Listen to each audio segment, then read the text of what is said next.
जय हिंद। मैं lieutenant colonel doctor Satish Dhage आप सभी लोगों का हार्दिक स्वागत करता हूं।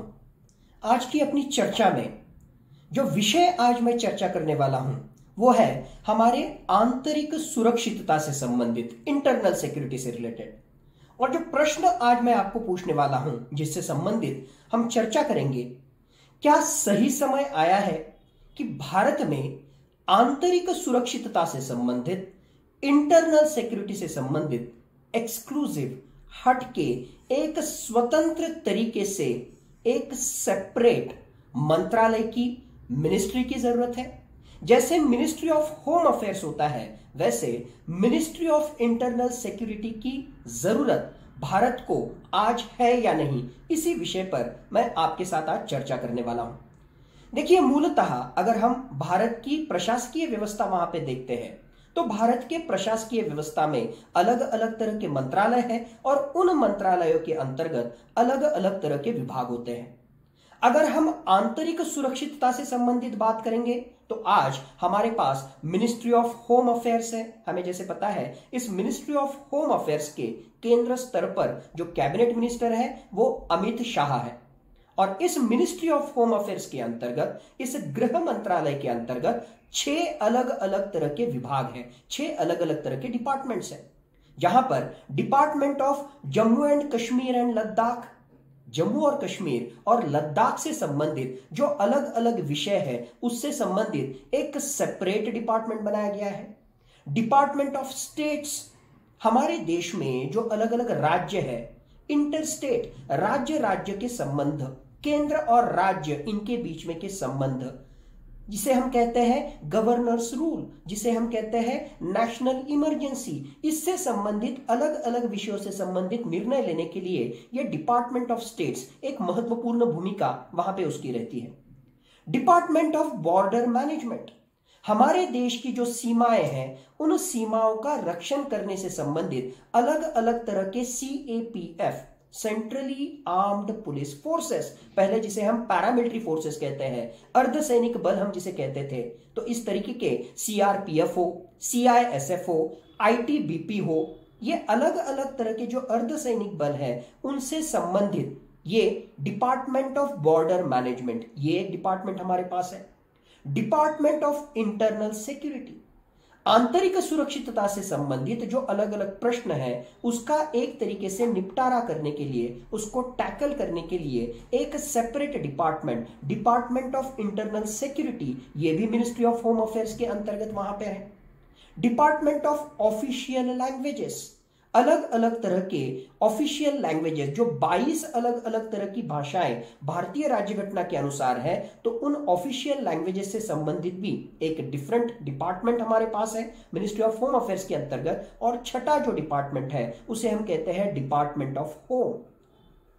प्रेसिडेंट हो, वाइस प्रेसिडेंट हो, या मान लो पद्मा अवार्ड्स हो, इससे संबंधित अलग अलग तरह के जो अपॉइंटमेंट्स हैं उससे संबंधित कार्य इस डिपार्टमेंट ऑफ होम द्वारा किया जाता है। यानी मूलतः अभी की जो रचना है वहां पे ministry of home affairs in 6 अलग अलग विभागों के माध्यम से अलग अलग तरह के एक्टिविटीज करती है।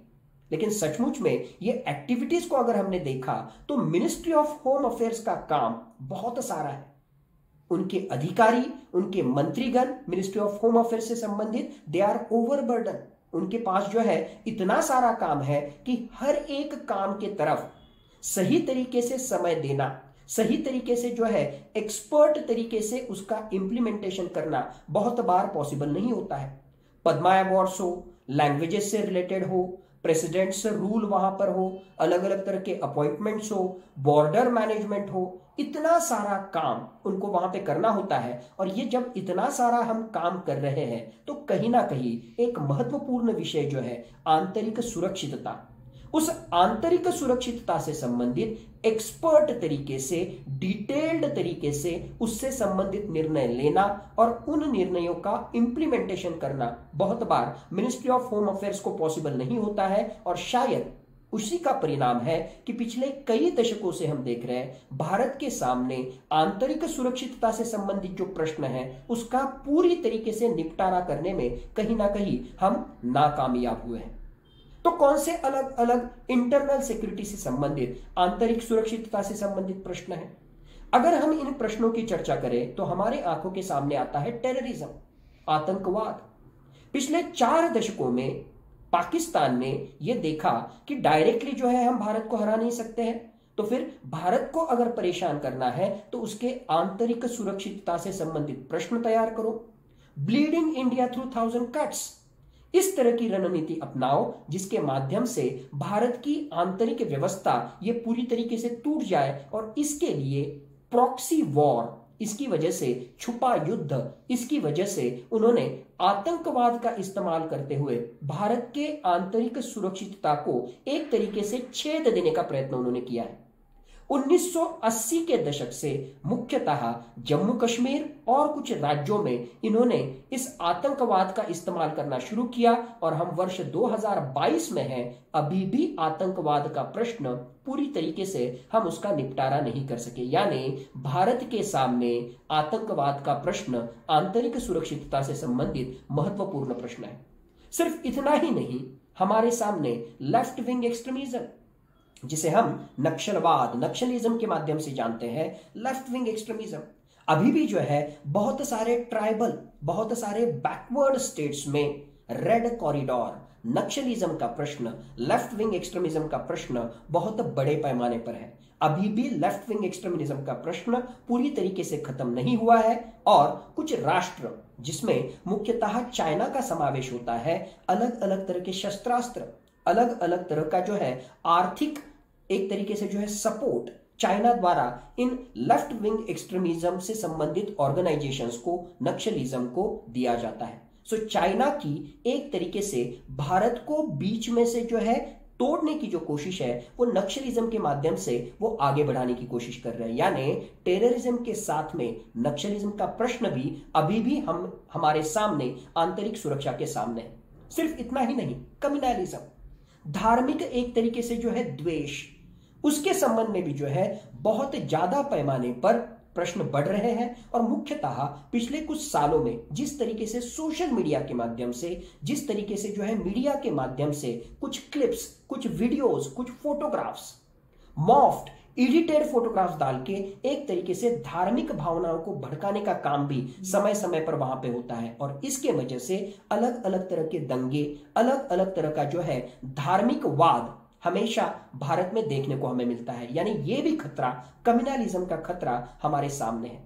नार्को टेररिज्म, पिछले कुछ दशकों में हम देख रहे हैं बड़े पैमाने पर भारत के कुछ राज्यों में ड्रग्स, अलग अलग तरह की औषधियां, अलग अलग तरह के जो है मादक पदार्थ, उनकी तस्करी, उनका स्मगलिंग बड़े पैमाने पर होता है।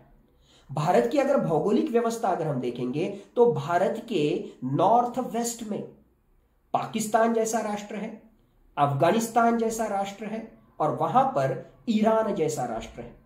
उसे हम कहते हैं गोल्डन क्रिसेंट। गोल्डन क्रिसेंट यानी क्या? ये जो इस्लामिक राष्ट्र है, ये पूरे विश्व में बड़े पैमाने पर ड्रग्स से संबंधित, मादक पदार्थों से संबंधित तस्करी करने के लिए जो है जाने जाते हैं, और भारत उनका नेबरिंग राष्ट्र होने की वजह से बहुत ज्यादा पैमाने पर नार्को टेररिज्म, ड्रग्स की तस्करी पंजाब में, जम्मू और कश्मीर में होते हुए पिछले कई सालों से हम देख रहे हैं।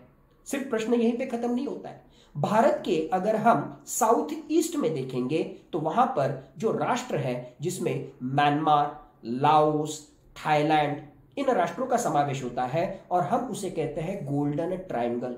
यानी गोल्डन क्रिसेंट और गोल्डन ट्रायंगल, ये हमारे एक तरीके से नेबरिंग राष्ट्र होने की वजह से, जहां पर ड्रग्स, मादक पदार्थ की तस्करी बहुत ज्यादा पैमाने पर होती है, उसका विपरीत परिणाम भारत के ऊपर भी होता है। यानी नार्को टेररिज्म, ये भी जो है हमारे आंतरिक सुरक्षितता से संबंधित एक महत्वपूर्ण प्रश्न है। टेररिज्म हो, लेफ्ट विंग एक्सट्रीमिज्म हो, कम्युनलिज्म हो, या नार्को टेररिज्म हो, साइबर टेररिज्म, अलग अलग तरह के हैकिंग के इक्विपमेंट्स के माध्यम से, वायरसेस के माध्यम से, साइबर थ्रेट के माध्यम से भारत की आंतरिक सुरक्षा को बहुत बड़े पैमाने पर जो है खतरा पहुंचाने का काम हमारी राष्ट्र विरोधी शक्तियां वहां पे कर रही है। और ये सारे प्रश्न तो हमारे सामने है ही। पिछले कुछ सालों में हम देख रहे हैं कि टेररिस्ट ऑर्गेनाइजेशन द्वारा, पाकिस्तान द्वारा, राष्ट्र विरोधी शक्तियों द्वारा अब बहुत ज्यादा पैमाने पर UAV, unmanned aerial vehicle, simple भाषा में हम जिसे कहते हैं ड्रोन्स, इन ड्रोन्स का इस्तेमाल भारत के विरोध में किया जा रहा है। पंजाब के हद में या जम्मू कश्मीर के हद में पाकिस्तान और पंजाब की या पाकिस्तान या जम्मू कश्मीर की हद जो है एक दूसरे से जुड़ी हुई है, और कुछ किलोमीटर तक, 50 किलोमीटर से लेकर 100 किलोमीटर तक ड्रोन्स, जहां पे कोई भी पायलट नहीं है, मानव रहित, इस तरह के ये ड्रोन्स वहां पे होते हैं। तो पाकिस्तान से जो है ये ड्रोन्स वहां पे उड़ते हैं, भारत की हद में आते हैं। पंजाब में, जम्मू कश्मीर में अलग अलग तरह के हथियार, अलग अलग तरह के ड्रग्स, अलग अलग तरह का जो है एक तरीके से वित्तीय पुरोठा, आर्थिक पुरोठा, पैसों का जो है सप्लाई टेररिस्ट ऑर्गेनाइजेशन का करने का काम समय समय पर इन ड्रोन्स के माध्यम से हो रहा है। यानी ड्रोन का खतरा, ड्रोन का जो है टेररिस्ट ऑर्गेनाइजेशन को सपोर्ट, ये भी जो है एक नया चैलेंज, खतरनाक चैलेंज भारत की आंतरिक सुरक्षा के सामने है। तो आंतरिक सुरक्षितता से संबंधित बहुत सारे चैलेंजेस हैं। अब तक पिछले 70 सालों में मिनिस्ट्री ऑफ होम अफेयर्स के अंतर्गत सिर्फ डिपार्टमेंट ऑफ इंटरनल सिक्योरिटी बना के ये प्रॉब्लम्स हम सॉल्व नहीं कर सकते हैं। अगर इसे सॉल्व करना है तो आज जरूरत हो गई है एक सेपरेट, एक इंडिपेंडेंट, हमें मिनिस्ट्री ऑफ इंटरनल सिक्योरिटी, आंतरिक सुरक्षा मंत्रालय बनाने की जरूरत है। नरेंद्र मोदी इनके नेतृत्व वाला जो सरकार है, ऐसा माना जाता है कि कुछ हट के डिसीजन लेने के लिए, रिफॉर्मिस्ट व्यू, सुधारना करने के लिए जो है नरेंद्र मोदी सरकार की तरफ से जो है बहुत सारी अपेक्षाएं हैं। और मुख्यतः भारत की सुरक्षितता से संबंधित जब जिम्मा आता है तो वहां पर हमें जरूर नरेंद्र मोदी गवर्नमेंट को डिपार्टमेंट ऑफ इंटरनल सिक्योरिटी के बजाय मिनिस्ट्री ऑफ इंटरनल सिक्योरिटी बनाने की जरूरत पे जो है हमें विशेष जोर देना होगा। और पिछले कई दशकों में हम देख रहे हैं कि इस आंतरिक सुरक्षा के प्रश्नों के साथ में ही एक महत्वपूर्ण जो प्रश्न है वो है हमारे नॉर्थ ईस्टर्न स्टेट्स, हमारे, हम जिसे कहते हैं 7 sister states and 1 brother state, Sikkim और बाकी के जो नॉर्थ ईस्ट के 7 राज्य है, वहां पर इंसर्जेंसी, एक तरीके से अलगाववादी तत्व बहुत ज्यादा पैमाने पर वहां पे है। NSCN, नागालैंड को जो है सेपरेट करने के लिए NSCNIM नाम की एक तरीके से जो है अलगाववादी जो एक संगठन है वो समय समय पर जो है हमारे सिक्योरिटी फोर्सेस पर, वहां की जनता पर हमले करते हैं। अल्फा हो, बोडो हो, अलग अलग तरह की ये अलगाववादी गुट हो, इसका भी मुकाबला पूरी तरीके से हम कर नहीं पाए हैं। यानी इंसर्जेंसी, अलगाववादी तत्व मुख्यतः नॉर्थ ईस्टर्न स्टेट्स में, ये भी आंतरिक सुरक्षितता से संबंधित एक महत्वपूर्ण घटक है। फौज ने वहां पे जो है एक तरीके से कमान संभाली है, लेकिन फौज का काम करने का तरीका अलग होता है। और इसी तरीके में से armed forces special power act के खिलाफ वहां का जनमत जाने की भी जो है अलग अलग रिपोर्ट्स हम देखते हैं। इसको अगर हमें टालना है, पुलिस को पुलिसिंग का काम अगर हमें करने देना है, तो उससे संबंधित आपको इंटरनल सिक्योरिटी के ऊपर सही तरीके पे ध्यान देना होगा। अलग अलग महत्वपूर्ण निर्णय लेने होंगे, अलग अलग नियम बनाने होंगे, और हमारी जो सिक्योरिटी एजेंसीज है जो मुख्यतः इस इंटरनल सिक्योरिटी से संबंधित काम करती है, मिनिस्ट्री ऑफ होम अफेयर्स के अंतर्गत काम करती है, उनको और सक्षम बनाना होगा। और ये अगर निर्णय लेना है, उनकी इफेक्टिवली इंप्लीमेंटेशन अगर हमें करना है, तो एक separate ministry of internal security, जहां पे एक्सपर्ट्स हो, जहां पर पूरी तरीके से ध्यान हमारे जो अलग अलग आंतरिक सुरक्षितता से संबंधित प्रश्न है उसके ऊपर दिया जाए, ऐसे एक separate, exclusive, independent ministry of internal security की जरूरत है। आप कहोगे ये सिर्फ सजेशन है, ऑफ कोर्स सजेशन है, लेकिन अंतरराष्ट्रीय स्तर पर अगर हम देखेंगे तो वर्ष 2001 9/11, आपको याद होगा 11 सितंबर 2001 को अमेरिका के ऊपर उनके इतिहास में का सबसे बड़ा आतंकवादी हमला हुआ, वर्ल्ड ट्रेड सेंटर पर हमला हुआ।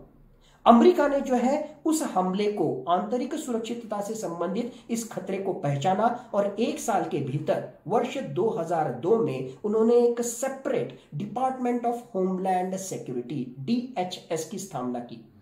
होमलैंड सिक्योरिटी वाला ये जो डिपार्टमेंट है ये सेपरेट है, इंडिपेंडेंट है और पूरी तरीके से आंतरिक सुरक्षितता से संबंधित जो प्रश्न है उसके संबंध में निर्णय लेना, उसके संबंध में जो है जो निर्णय लिए गए हैं उसका इंप्लीमेंटेशन करना, आंतरिक सुरक्षितता से संबंधित जो सुरक्षा एजेंसीज है उनको मजबूत बनाना, ये काम जो है इस डिपार्टमेंट ऑफ होमलैंड सिक्योरिटी द्वारा किया जाता है।